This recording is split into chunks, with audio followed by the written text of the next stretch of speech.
Muy buenas tardes.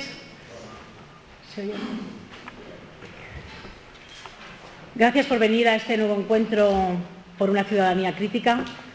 Y, en primer lugar, sin restar protagonismo a nuestra ponente Nuria Hernández Mora, me voy a presentar. Soy Susana Curiel, alcaldesa de Navascurial, un pueblo afectado por la pretensión de expoliar el agua del nacimiento del río Corneja, aplicando la ley de minas.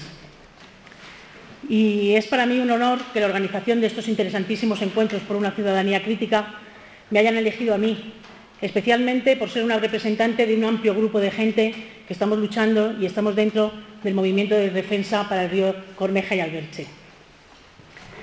Pero estamos aquí para escuchar a Nuria Hernández Mora, presidenta de la prestigiosa Fundación Nueva Cultura del Agua, de formación economista y diplomada en Estados Unidos, en Administración y Política de Recursos Naturales por la Universidad de Cornell, Ítaca, y en Gestión de Recursos Hídricos por la Universidad de Wisconsin-Madison. Es una persona interesada especialmente en la participación de los ciudadanos, los movimientos sociales y de su importancia en la toma de decisiones sobre la gestión de nuestro patrimonio común, el agua y los ecosistemas acuáticos que lo sustentan. Es también autora y coautora de múltiples publicaciones. Algunas podréis comprar ahí a la entrada. Impulsora de la Red Ciudadana por una nueva cultura del agua en el río Tajo-Tello, donde compartió la coordinación desde su creación en el año 2007 hasta el 2011.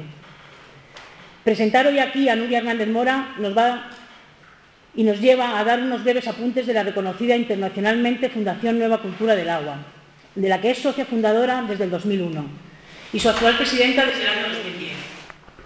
La Fundación Nueva Cultura del Agua es una organización sin ánimo de lucro formada principalmente por españoles y portugueses, que promueven un cambio en la política de gestión de aguas para conseguir actuaciones más racionales y sostenibles. Está compuesta por profesionales procedentes de diferentes ámbitos, como el universitario, empresarial, cultural, de los movimientos sociales, que a través del conocimiento científico y con sensibilidad social defienden y reclaman una nueva cultura de agua. Desde esta Fundación Nueva Cultura del Agua está trabajando con firmeza y tesón para recuperar los ecosistemas acuáticos, fuentes, ríos, riberas, lagos y humedales, que son la máxima expresión de la vida en nuestro planeta. Defienden la recuperación del valor patrimonial, cultural, emocional, estético y lúdico de nuestros ríos, en una sociedad que ha confundido progreso con negocio y corrupción. Sus integrantes creen sobre todo en esa necesaria y urgente nueva cultura del agua, dirigida hacia la sostenibilidad ambiental. Cuestiones estas y otras que bien vamos a comprobar en la charla de Nuria Hernández Mora, donde percibiremos que es posible una ética que reoriente nuestras relaciones sociales en torno a los usos y la percepción del agua y de la naturaleza en general. Y sin más, le cedo la palabra.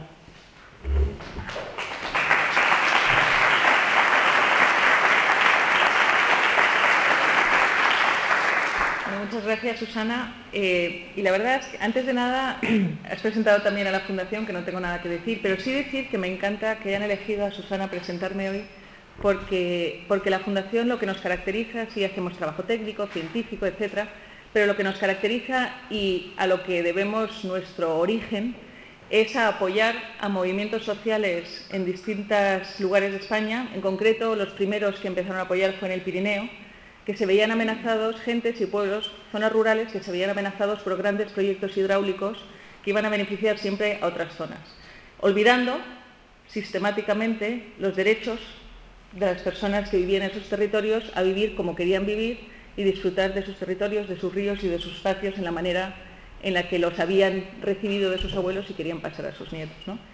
Y personas como Susana, la verdad es que hemos trabajado, distintas personas de la Fundación, no yo, somos muchos. Yo represento a un grupo de unas 200 personas, ¿no? Muchos con mucho más conocimiento y experiencia que yo, ¿no?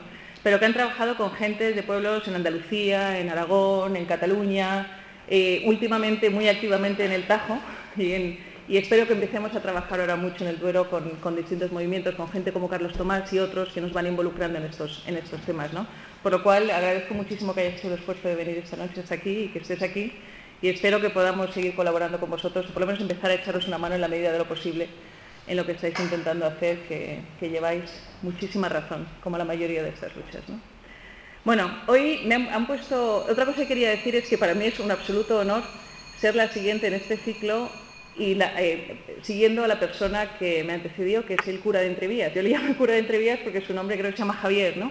Pero es una persona que llevo admirando desde hace muchísimo tiempo, y cuando vi que él estaba antes que yo, o que yo iba después que él, dije, Dios mío, ¿yo voy a seguir a esa persona que tiene esa trayectoria tan espectacular, ¿no? Entonces, bueno, agradeceros habernos invitado aquí esta noche y espero estar a la altura, por lo menos un poquito, de lo que Javier os contó hace un mes. Bueno, yo voy a hablaros del agua, pero del agua como lo entendemos desde la Fundación Nueva Cultura del Agua, el agua como patrimonio común de todos los ciudadanos, ¿no?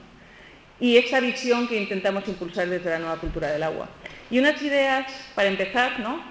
Yo creo que el agua lo podemos entender de muchas maneras, es un bien poliédrico, ¿no? Por decirlo de alguna manera, ¿no? Lo podemos entender como recurso económico, como patrimonio común, como vertebradora de paisajes, de sociedades, de territorios, agua como derecho humano, agua como fuente de recreo, ¿no? Y luego agua para qué y para quién, ¿no?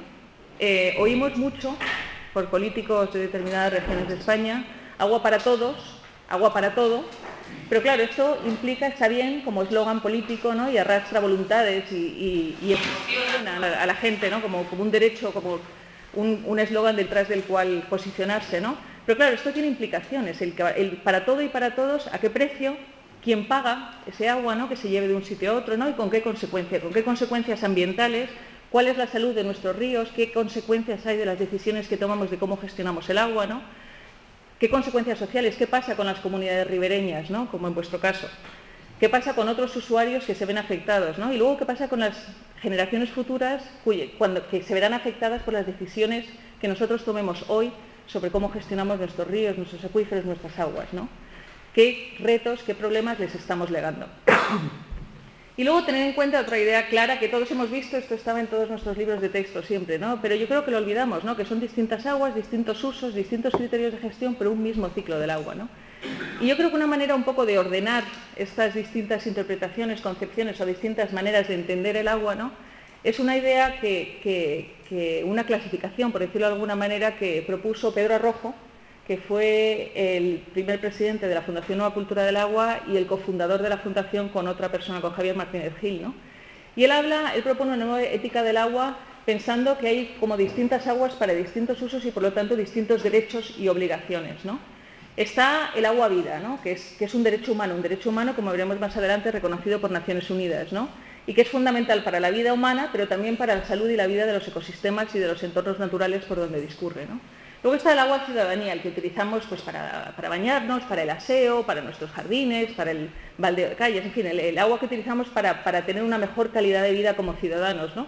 Que conlleva ya es otro nivel, ya no es un derecho humano, no es esencial para la vida, pero sí conlleva una serie de derechos y deberes ciudadanos. Luego está el agua economía, el agua que utilizamos como input económico, para regadío, para producción hidroeléctrica, para procesos industriales. Y eso la gestión de ese agua ya no es un derecho humano, es decir, es un bien económico, por lo tanto tiene que gestionarse con criterios de eficiencia, de racionalidad económica, etc. Y luego otro delito, otra categoría que es el agua delito, ¿no? Que es aquellos usos ilegítimos que hacemos bien porque nos apropiamos indebidamente o contaminamos indebidamente, etc. Yo creo que esta categoría está muy bien para pensar, cuando hablamos del agua, esa idea de agua para todo, agua para todos y para todo, bueno, pues que hay distintas categorías y que por lo tanto lo tenemos que afrontar de manera diferente dependiendo de lo que estemos hablando. Yo quiero hablaros un poquito hoy, a ver si lo consigo con cierta rapidez, no hablando demasiado, de un poco cuál ha sido la evolución de la gestión del agua en España, de una legislación que ahora está vigente, la Directiva Marco del Agua, que os contaré que es de aplicación en todo el ámbito de la Unión Europea desde el año 2000, y luego quiero pararme un poco en que yo creo que en todo este proceso de crisis económica, profunda crisis institucional que estamos viviendo en Europa y en todo el mundo, pero realmente Europa, en España muy claramente, ¿no? o especialmente crudamente, por decirlo de alguna manera, se están produciendo una serie de procesos de privatización de este patrimonio común que es el agua, ¿no? Y voy a poner a hablar de 3 ejemplos claros, pues que yo creo que, bueno, pues para abrir el debate y para pensar sobre ellos. Y luego, por último, sí os quiero hablar de una serie de movimientos ciudadanos que al final yo creo que son los que cambian la realidad, ¿no? Ciudadanos comprometidos de a pie, pequeños grupos de personas que no se resignan a que el progreso tiene un coste insoslayable, ¿no? Sino que realmente luchan por defender un patrimonio común y luchan por defender un modo de vida y generalmente con toda la razón del mundo y que son al final los que cambian las cosas, ¿no? Ciudadanos comprometidos. Bueno, ¿De dónde venimos, no? Y solo quería poner, en el año 85, a los pocos años de empezar nuestra democracia, en España se aprobó una ley de aguas que reformaba una ley que había estado vigente desde 1879, ¿no? Pues para adaptarla al nuevo marco democrático del Estado de las Autonomías, etcétera, ¿no? Y decía claramente, en uno de sus primeros artículos, decía, la planificación hidrológica, o sea, la gestión del agua, la planificación, tiene como objetivo fundamental la satisfacción de las demandas del agua. Y el agua, la política de agua, está al servicio de las políticas del desarrollo sectorial y regional, es decir, al servicio de otras políticas económicas, ¿no? Al servicio del desarrollo económico. El agua se entendía como eso, los ríos eran canales que llevaban un agua, que era un input que se podía utilizar para conseguir el crecimiento económico en distintas regiones, ¿no? Y estas eran las imágenes que lamentablemente en los libros de texto siguen estando, son los que están cuando hablamos del agua, es agua como factor de producción para regadío, para generación de energía hidroeléctrica, agua canalizada, etcétera, ¿no? Nos ponemos en pequeños gráficos y decimos no sé cuántos hectómetros cúbicos, o sea, realmente separamos el agua de esa sensación de agua como fuente de vida, ¿no? Y entonces sabemos pues, que el 80 y tantos % del agua que se consume en España se consume para el regadío, que únicamente el 12% para abastecimiento. Esto varía en algunas zonas, en algunas regiones, por ejemplo en la cuenca del Tajo el peso de los abastecimientos es más importante, en la cuenca del Duero el peso del regadío es más importante, etcétera, ¿no? Pero en general esta es la situación en España, ¿no? Y esta vieja política del agua, por decirlo de alguna manera, parece que no es vieja porque lamentablemente sigue muy vigente, ¿no? Ha estado regida por una serie de hidromitos, o sea, de mitos que están dentro de la mente de las personas, que tenemos asumidos como verdades incontestables, tanto la sociedad en general como los responsables de la política de aguas, ¿no? Y ¿cuáles son algunos de estos hidromitos? Los leemos en la prensa todos los días, cada vez que hay, vamos, con frecuencia debates sobre temas de agua. Que el agua que no se utiliza para un bien, para un uso productivo, se pierde en el mar, ¿no? O en la región, la comunidad autónoma o el país vecino, ¿no? Portugal en nuestro caso, con el Duero, por ejemplo, o el Tajo. Que hay cuencas excedentarias, es decir, que les sobra agua, y cuencas deficitarias, que les falta agua. A un bosque no le sobran árboles, a una montaña no le sobran rocas, a un río no le sobra agua. Podemos sacar agua, una cantidad determinada para utilizar y tal, pero evidentemente sobrarle por la definición no le sobra. El río lleva el agua que tiene que llevar para funcionar como tiene que funcionar y mantener la vida que tiene ese río, ¿no?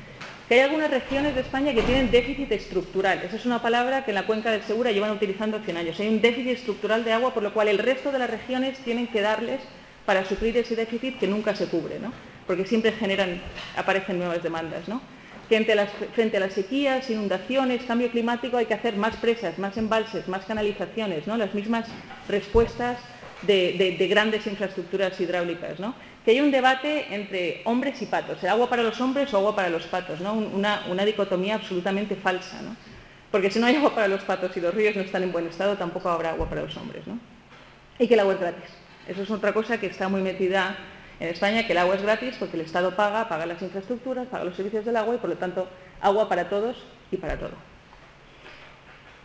Y el hidromito que ha condicionado y sigue condicionando la política de aguas en España desde hace 100 años y continúa condicionándola absolutamente. Que España está dividida entre la España húmeda y la España seca. Que hay zonas donde hay cuencas excedentarias, que es toda la zona, digamos, verde del norte, ¿no? El Duero, el Ebro, el Tajo, etcétera, y hay cuencas que son estructuralmente deficitarias. Es decir, nosotros no hemos hecho nada para que haya muchas más demandas que el agua que tienen, ¿no? No hemos hecho nada para que hayan proliferado las urbanizaciones, los campos de golf, las piscinas, etcétera. Que haya proliferado la agricultura, sí, una agricultura muy productiva, pero utilizando muchos más recursos de lo que realmente tienen. Simplemente son así, surgió, la región surgió deficitaria. Y esto aparece en los primeros planes hidráulicos de 1930, veintitantos 30 de la Segunda República, continúa en el franquismo y ha continuado durante los 35-40 años de democracia. Sigue rigiendo absolutamente toda la política de aguas. Todos los otros problemas que existen, el 90% de los problemas reales que existen en la gestión del agua están condicionados a este 10%. Y sigue siendo, ahora lo veremos al final, hoy en el Senado, de hecho, se está debatiendo una ley, la Ley de Evaluación de Impacto Ambiental, una propuesta de reforma que tiene una serie de problemas, pero es que además les han metido 12 enmiendas a caballo a una ley que no tiene nada que ver, que modifica profundamente la legislación de aguas en España, precisamente para, otra vez, subsanar, teóricamente, dar un parche a un problema que no tiene solución, porque el problema de base, que es que las apetencias han excedido a los recursos que hay, nunca se pone sobre la mesa. Ups, perdón, me he pasado, sí, como no veo bien. ¿Puedo tener un poquito de luz? Se me ha pasado la... Me he ido al final sin querer. Un momentito. ¿Tienes una luz? Pues no. Ah, espera, ya, perdonad. Bueno, y entonces, ¿cómo se hacía la planificación hidrológica? No sé si lo sabéis, pero hay unos planes hidrológicos que se aprobaron en 1998, según esa ley de aguas del 85, y que luego resultaron en el Plan Hidrológico Nacional, que sí conoceréis todos, del 2001, ¿no? Entonces, ¿qué se hacía en la planificación entonces, según esta vieja política de agua? Decía, bueno, demandas, agua gratis para todos. ¿Cuánta agua queréis? Pues por supuesto todo el mundo levantaba la mano, máximo, todo, lo que puedas más, porque como se estaba repartiendo, pues vamos a pedir, ¿lo necesitemos o no necesitemos? Pidamos, máximo. ¿Cuánto recurso tenemos? Bueno, pues se estimaba los recursos que había. ¿Cuánta agua hay disponible? En embalses, en aguas subterráneas, en tomas directas, etcétera, ¿no? ¿Cuánta había? Y por supuesto siempre había menos agua disponible que las demandas que se habían sumado, ¿no? Por decirlo de alguna manera. Respuesta, incrementar la oferta, más obras hidráulicas, por supuesto subvencionadas con cargo al erario público, que es el que pagaba, digamos, estas infraestructuras, ¿no? Y al final los planes hidrológicos lo que eran una relación de obras hidráulicas que había construido de nuevos embalses, de nuevas canalizaciones, de nuevas trasvases, etcétera, ¿no? Resultado, bueno, al centro de todo estaba el usuario, como centro de toda la política de aguas, ¿no? Y el resultado es esto. Estos son imágenes del Tajo, que es, como ha dicho Susana, un río en el que yo he trabajado mucho en los últimos años, pero imágenes similares se pueden encontrar en distintas partes de España, ¿no? Pues ríos secos, porque se ha extraído todo el caudal, ríos profundamente contaminados, etcétera, ¿no? ¿Qué es lo que decimos desde la nueva cultura del agua? Venimos diciendo ya 15 años hacia dónde deberíamos de avanzar. Bueno, pues hacia una comprensión del agua como mucho más que un recurso económico, ¿no? El agua como fuente de vida, con imágenes como esta, que también son verdad, las otras lo eran, pero estas son fundamentales, ¿no? Agua como activo ecosocial, no solo es agua para sostener, digamos, la vitalidad de los ecosistemas acuáticos, sino también somos usuarios todos aquellos que hacemos un disfrute lúdico de nuestras aguas, es decir, que nos bañamos, que pescamos, que la foto de arriba del castillo es la playa de Safonte en Toledo. Yo no sé si habéis estado en Toledo recientemente, pero el río Tajo en Toledo hoy es una cloaca. Son los vertidos de agua de Madrid, espumosos, malolientes, con muertes de peces cada 3-4 años, ¿no? Muertes masivas, cuando falla alguna depuradora o cuando hay... Porque como no baja agua limpia de cabecera, porque el 80% del agua limpia de cabecera se trasvasa hacia el Segura, pues el río Tajo que circula por Toledo es una cloaca. Hace 30 años, el río Tajo en Toledo era la playa, era la piscina municipal. Y era el centro, y lo mismo en Toledo, en Talavera de la Reina, en Aranjuez y un montón de pueblos ribereños. Y yo creo que todos podemos pensar en zonas que han perdido sus playas fluviales, que eran el centro, digamos, social de determinados pueblos, poblaciones. En la Comunidad de Madrid, desde luego en la cuenca del Tajo, muchísimas, y en muchos otros lugares también, ¿no? Entonces, lo que defendemos es que nosotros también somos usuarios y que nosotros también tenemos un derecho para opinar cómo se gestionan nuestras aguas y nuestros ecosistemas acuáticos asociados, ¿no? Entonces, ¿qué decimos? Bueno, pues ¿qué es el agua? Que el agua es un patrimonio escaso, ¿sí? Ubicuo, está en todas partes y es esencial para la vida humana, pero también la vida de los ecosistemas. ¿Cuáles son los valores del agua? Múltiples, ecosistémicos, culturales, territoriales, espirituales, etcétera, ¿no? ¿Quiénes somos los usuarios del agua? Todos. ¿Los usuarios económicos? Sí, pero también todos los ciudadanos que lo disfrutamos de otra manera, ¿no? Y por lo tanto, ¿quiénes tenemos derecho a opinar sobre cómo se gestiona un recurso que es un patrimonio común de todos? Pues todos los ciudadanos, incluyendo los usuarios, pero todos. Y por lo tanto, ¿cómo debe gestionarse el agua? Pues con criterios de sostenibilidad ambiental, de eficiencia, de racionalidad económica y sobre todo, fundamentalmente, porque de ahí se deriva todo lo demás, de transparencia y participación pública. Yo creo que esa es la gran asignatura pendiente de nuestra administración pública en general y la administración del agua en particular, la falta de transparencia y participación pública, porque si realmente estuviéramos informados de las decisiones que se toman y si realmente nuestras opiniones se tuvieran en cuenta, mucho de lo anterior no ocurriría. Pero esto no lo decimos solo nosotros. Como decía, hay una ley europea, en el año 2000 se aprobó la Directiva Marco del Agua. Las directivas son las leyes europeas que rigen, digamos, determinadas materias y que son de aplicación instantánea en todo, vamos, instantánea, tienen que transponerse en la legislación interna, pero son de aplicación en todos los países miembros de la Unión Europea. Y la Directiva Marco estableció un marco común de política de gestión del agua para todos los países de la Unión, para los 27 países.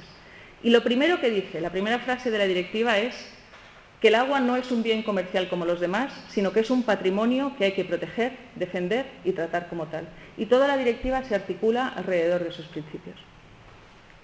Tiene un calendario muy claro. La directiva se aprobó en el 2000, en el 2003 todos los países tenían que reflejarla en su legislación interna, y luego había una serie de hitos a lo largo de los años, de manera que en el 2009 tenían que estar aprobados unos planes hidrológicos de cuenca que consiguieran, que el objetivo era que en el periodo 2009-2015 consiguieran alcanzar el buen estado. La directiva la llama buen estado de las aguas, en el fondo es la buena salud, es decir, lo que los europeos, Europa, quiero decir, que llevábamos décadas ejerciendo tal presión sobre nuestros ríos, nuestros acuíferos, nuestras zonas costeras, que estábamos poniendo en peligro la capacidad de esas fábricas naturales de agua de seguir proporcionándonos agua suficiente en calidad y en cantidad que necesitábamos, pues, para los distintos usos que hacemos, consultivos y no. Y por lo tanto que eso tenía que cambiar, que realmente teníamos problemas muy serios en Europa, ¿no?, de contaminación, de degradación, etcétera, ¿no?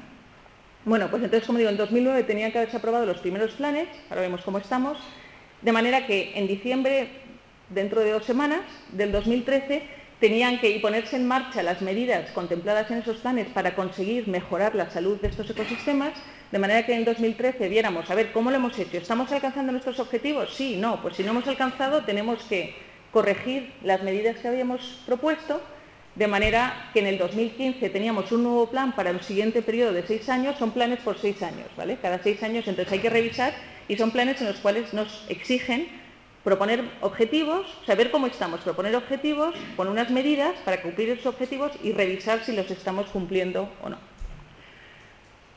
Esto lo que te viene a decir es muy complicado, pero estas son todas las cuencas hidrográficas en España. 25 demarcaciones hidrográficas donde tenemos que aprobar un plan hidrológico para conseguir estos objetivos.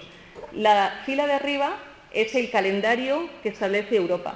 Todas las demás son España. Y lo que viene a decir, donde cambia de azul a verde en la fila de arriba, es que es 2009. En 2009 tenían que haberse aprobado los planes. En España, en ningún caso se han aprobado los planes en el 2009. Y todavía hoy hay 3 planes hidrológicos, el del Tajo, el del Segura y el del Júcar, que siguen sin estar aprobados. El del Duero se aprobó hace un año prácticamente, en diciembre del 2012, con muchísimo retraso. ¿Por qué? Bueno, múltiples motivos, fundamentalmente políticos, pero realmente de una resistencia profunda a este cambio de modelo. Lo que nosotros llamamos la comunidad política del agua, es decir, aquellos que han tenido el poder de decisión sobre cómo se gestiona el agua en nuestro país, que son fundamentalmente comunidades, o sea, los regantes como grupo de presión, ¿no? No los individuales, sino las grandes comunidades de regantes y Fenacore, las grandes hidroeléctricas, las grandes empresas constructoras con interés en mantener la obra hidráulica como una fuente de trabajo, de ingresos, ¿no? Digamos, se han resistido tremendamente a este cambio de paradigma, por decirlo de alguna manera, y la Administración hidráulica les ha acompañado en gran medida. Hubo un pequeño ventana, 2004-2008, con Narbona como ministra, que intentaron cambiar, pero bueno, pues evidentemente no duró como ministra y las cosas pues, no han cambiado demasiado, lamentablemente. En Europa, sobre esto me parece que en Europa todo el mundo ha cumplido los deberes a tiempo, a excepción de España, Portugal y Grecia. Que estamos, bueno, el ministro se ha comprometido a terminar ahora en diciembre, en fin, en ello estamos. Con multas viniendo de Europa porque no hemos cumplido, etcétera, etcétera.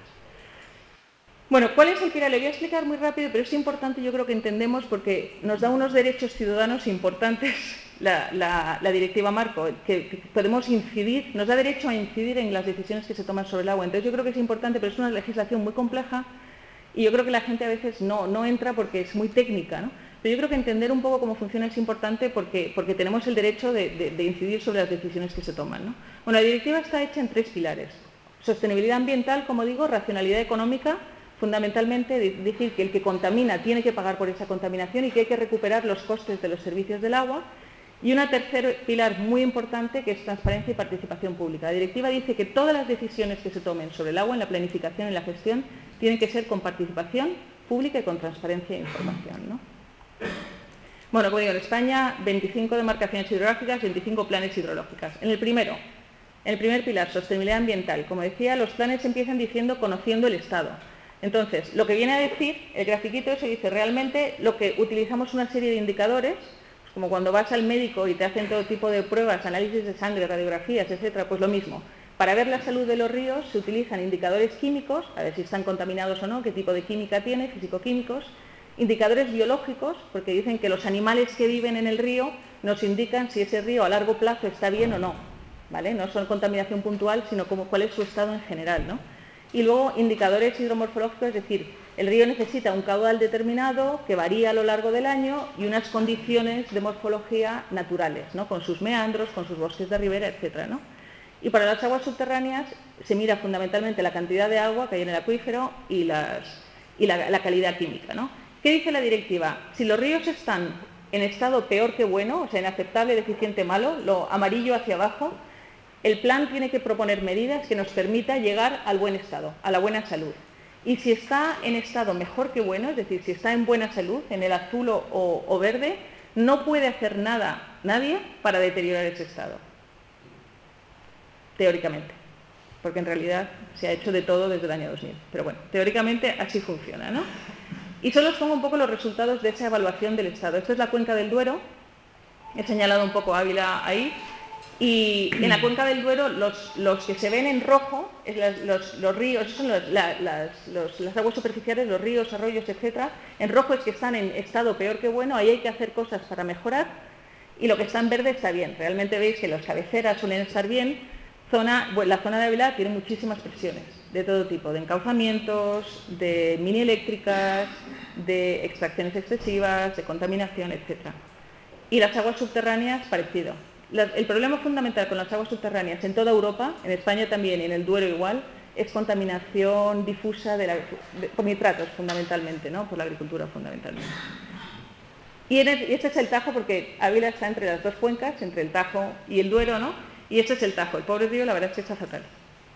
Y bueno, pues como veis, todas las presiones son pues de los vertidos de Madrid que influyen muchísimo en la calidad del agua en todo el tramo medio del Tajo, el trasvase Tajo Segura, que se lleva el 80% del caudal de travesera, y en la zona que he puesto en círculo y en rojo es la zona un poco de Gredos, que lo que tiene del Tietar, del Alberche, ¿no? Que tiene dos presiones fundamentales, unas presiones urbanísticas y de vertidos muy fuertes, desarrollos urbanísticos, y en el Alberche el trasvase de agua a Madrid para garantizar los abastecimientos de Madrid. Como Madrid no se abastece de la cabecera del Tajo, porque la cabecera del Tajo, simplificando, se va al Segura, al Mediterráneo, pues Madrid chupa todo lo demás.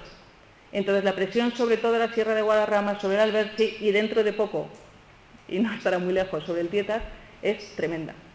Porque los grandes embalses de cabecera que deberían garantizar los usos a todo lo largo de la cuenca están reservados para el Mediterráneo y el trasvase Tajo Segura. Bueno, y esta es la situación un poco como en el mismo mapita del Duero. Como veis, el Tajo en todo su tramo medio está fatal.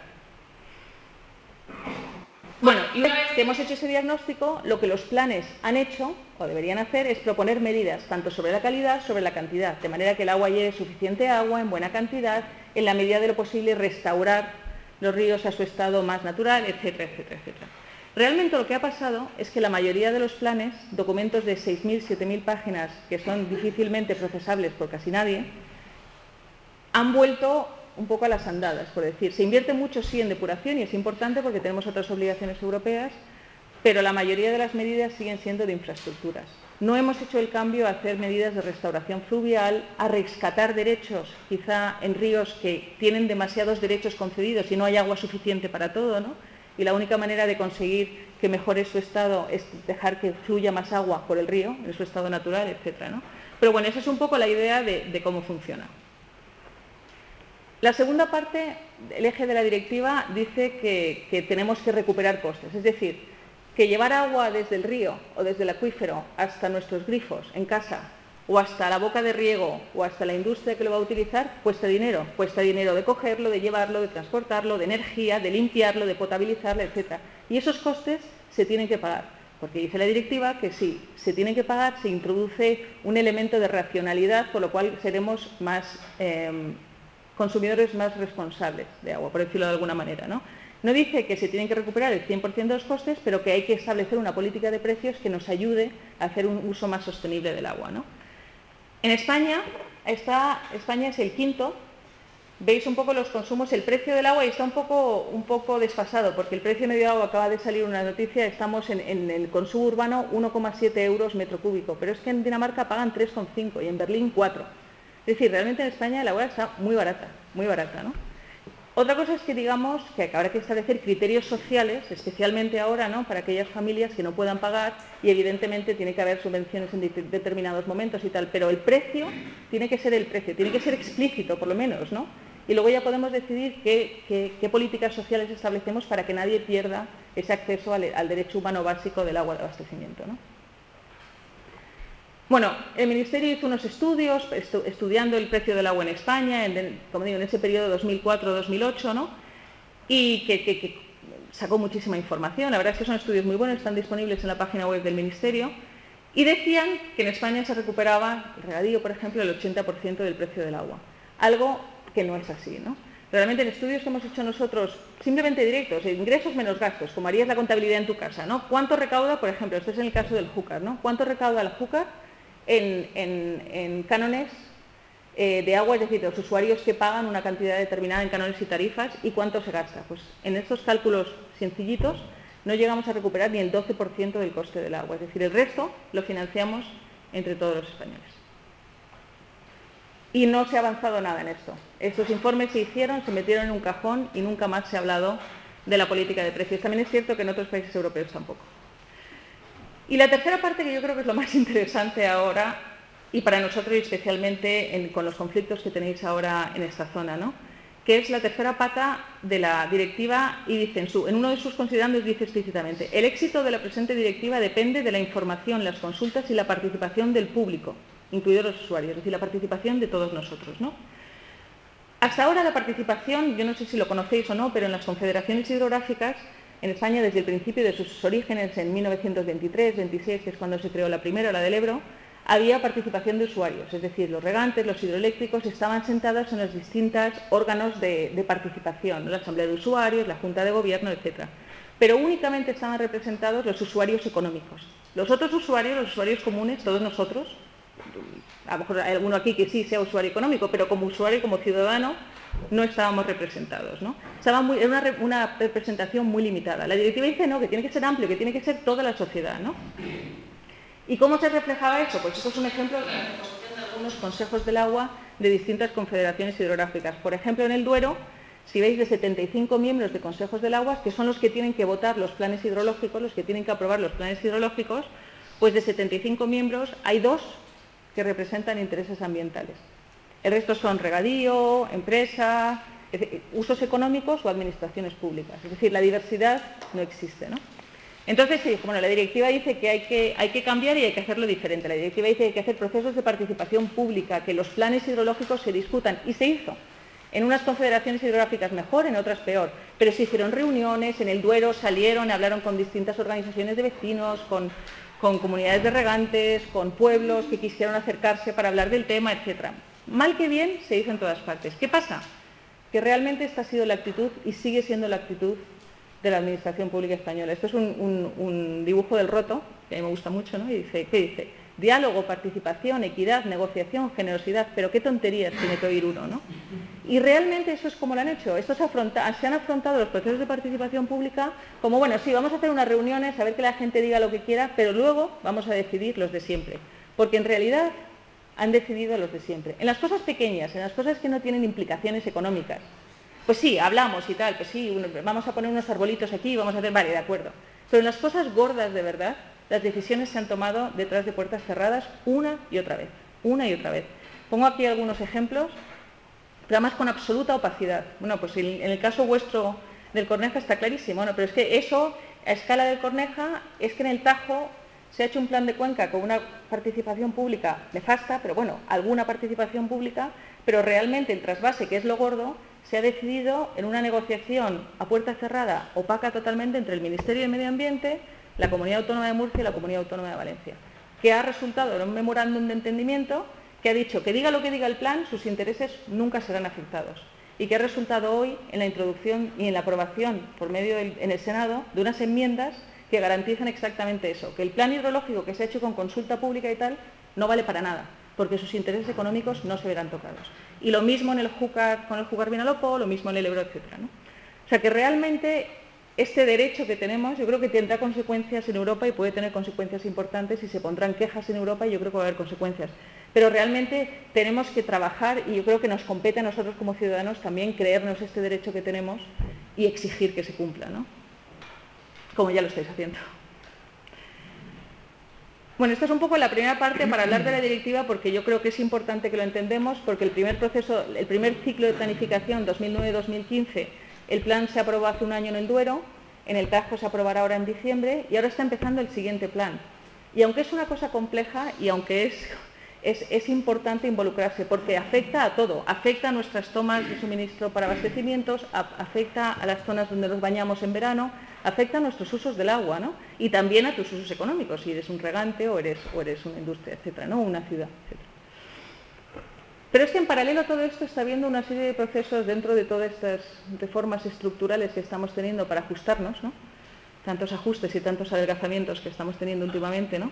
Dentro del sector público, donde este patrimonio común, este bien público que es el agua, se está privatizando poquito a poquito. Bien su gestión, bien el agua directamente. Y voy a poner 3 ejemplos claros que luego yo creo que podemos hablar un poco más, que Susana también podrá aportar, ¿no? El primero son los procesos de privatización de los servicios de abastecimiento y saneamiento. No sé si estáis familiarizados, pero probablemente sí. Ha habido un conflicto enorme en Madrid, el canal de Isabel II ha intentado vender el canal para sacarlo a bolsa, por decirlo de alguna manera. En Candeleda, en la Sierra de Gredos, se ha dado una concesión para la gestión del agua a 30 años a una empresa privada. Ávila, sin ir más lejos, que estaban comentando hoy, creo que es Aquajet, ¿no? que lleva la gestión, ¿no? Y eso es algo que en España lleva pasando hace mucho tiempo, es decir, siempre ha habido empresas privadas, fundamentalmente son 2, porque tampoco es que haya un mercado enorme de empresas que se dediquen a esto, son a nivel mundial 3 o 4 y en España el 90% se lo reparten 2.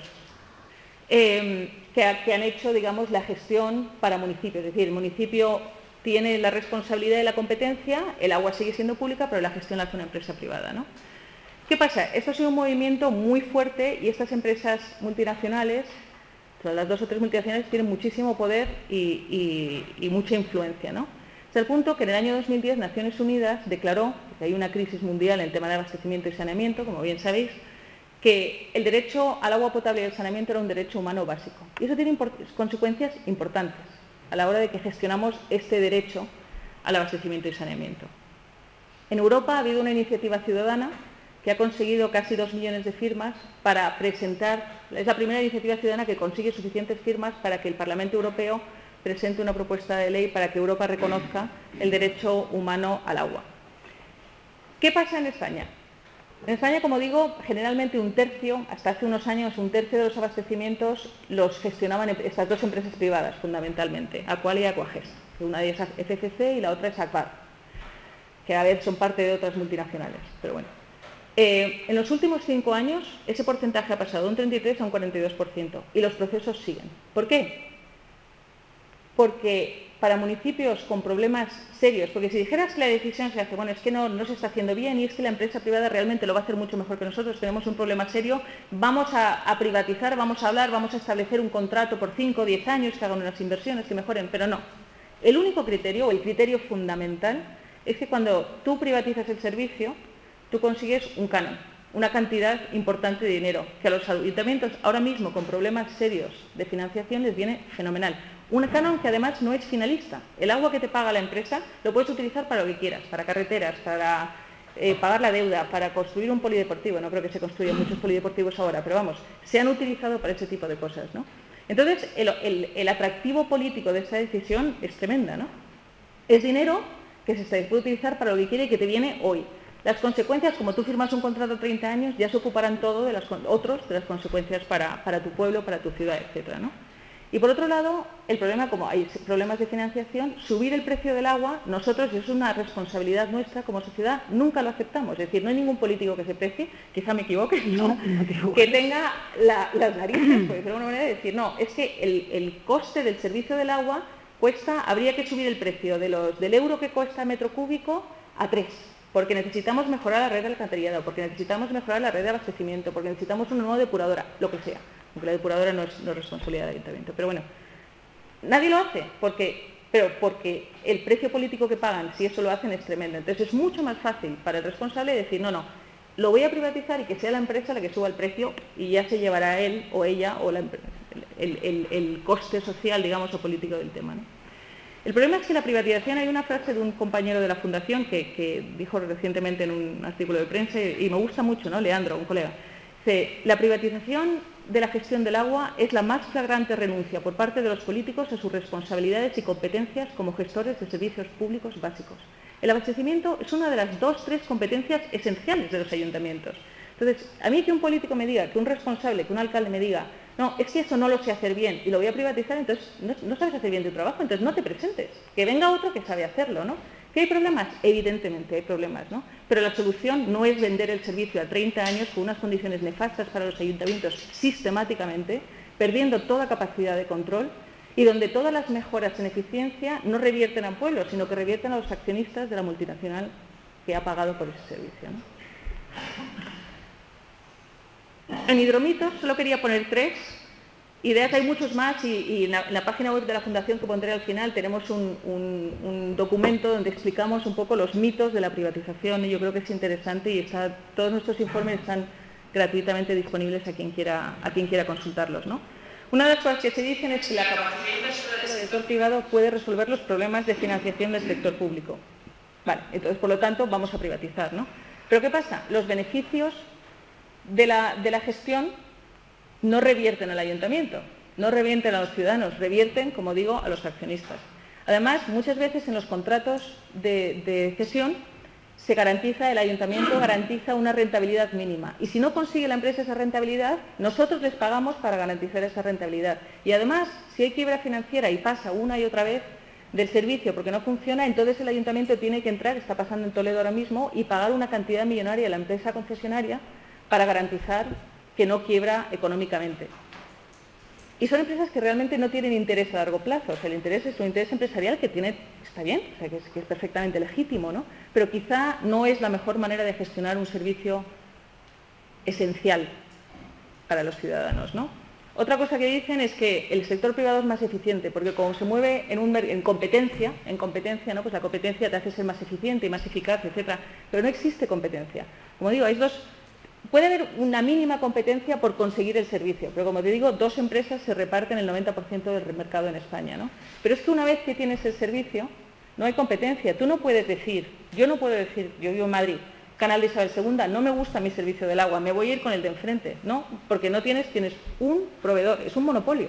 Entonces tú le estás dando a una empresa privada un monopolio con un precio fijo y además uno de los servicios que tiene una garantía de pago mayor. Y yo creo que estamos en el 90 y tanto, el 98% de los ciudadanos pagamos religiosamente nuestro servicio del agua, ¿no? Un chollo.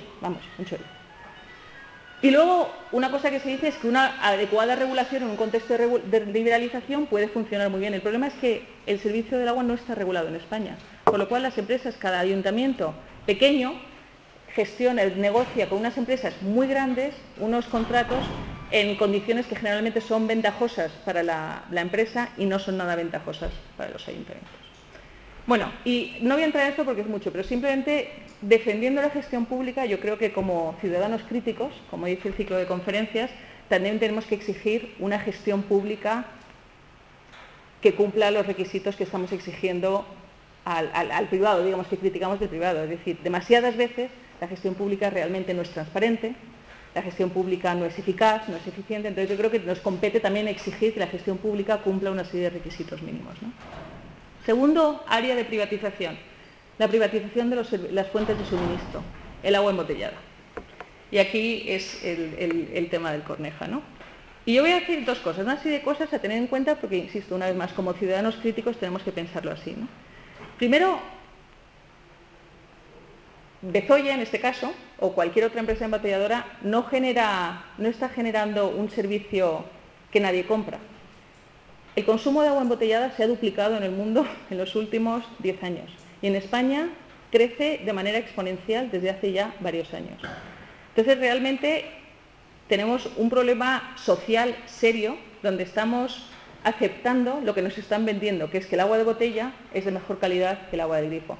Hay lugares en que sí, incuestionablemente, que hay problemas, pero lo que tenemos que exigir es que ese agua de grifo ese agua de boca sea de buena calidad.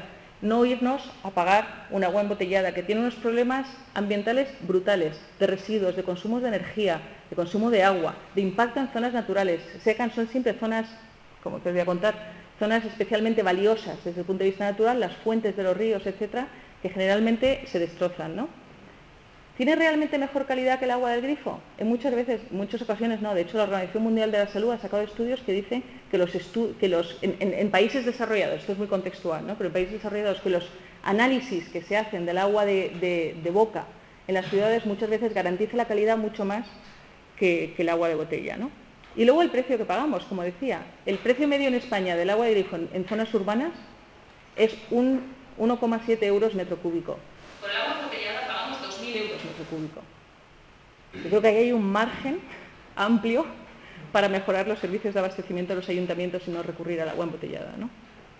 Y luego, evidentemente, cuando tú plantas una planta embotelladora en una zona donde además se abastecen muchos municipios, que suele ocurrir una y otra vez porque son los mismos fuentes de suministros, donde está el agua de mejor calidad, pues estás poniendo en peligro esas fuentes de suministro, que eventualmente tienen que recurrir a que les pongan otra canalización de otra zona, de otra agua, a mayor coste, peor calidad, etcétera, etcétera, etcétera, ¿no? Y como digo, es un negocio espectacular, porque es una materia prima gratuita, que el único coste es el coste de embotellamiento de transporte, ¿no? Y que nos venden, como digo, a 2.000 euros metro cúbico. A tener en cuenta, España es de los 10 países del mundo de mayor consumo por cápita de agua embotellada. Y he puesto un par de imágenes, no voy a entrar mucho más, pero está, bueno, el tema del Corneja, que yo creo que en el debate podemos hablar un poquito más, ¿no? Pero es que se ha pasado hace nada al otro lado, en Cambrones, ¿no? Yo conozco esa zona y conozco el río Cambrones, ando por esa sierra y he visto los impactos, ¿no? Esto hay una página web que está muy bien, si queréis entrar, que de hecho me pasó Carlos Tomás, de Ciudadanos por Segovia, donde se ve muy claramente con imágenes cuál ha sido el impacto, ¿no? Desde el punto de vista natural, y una zona que tiene problemas de abastecimiento serios a los pueblos de la zona, ¿no? Y el tercer aspecto de la privatización o la mercantilización de lo público son los mercados del agua, ¿no? La progresiva liberalización de los mercados del agua. Y no voy a entrar mucho porque yo creo que no veo el reloj, pero yo creo que ya llevo demasiado tiempo hablando.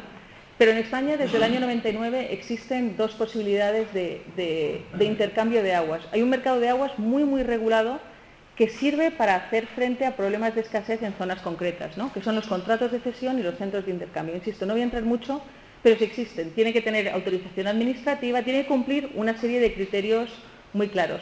Y uno de los criterios, una de las condiciones, es que las ventas no se pueden hacer entre distintas demarcaciones hidrográficas. La idea es que la gestión del agua es por cuenca hidrográfica y que cada cuenca se tiene que apañar más o menos con lo que tiene, ¿no? Y que la venta de agua entre cuencas tiene que ser algo excepcional.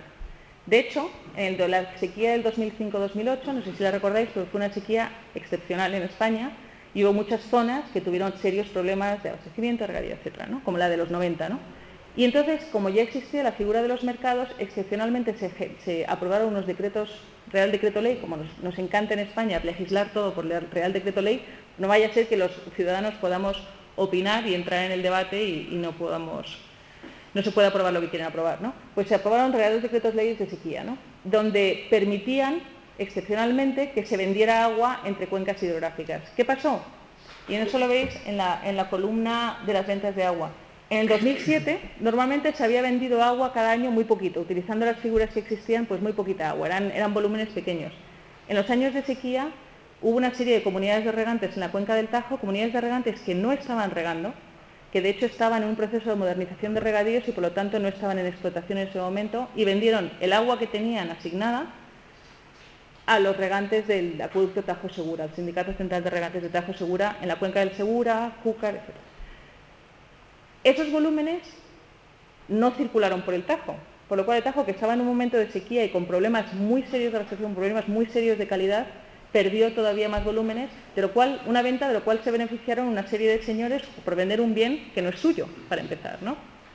Bueno, pues sin entrar mucho más en ello, hay una serie de mercados informales, etcétera. Hoy, en el Congreso, que he dicho en el Senado, se está aprobando, sin ningún tipo de participación pública, sin ningún tipo de debate, ni siquiera debate parlamentario, una serie de enmiendas que el Partido Popular metió al proyecto de ley de evaluación de impacto ambiental.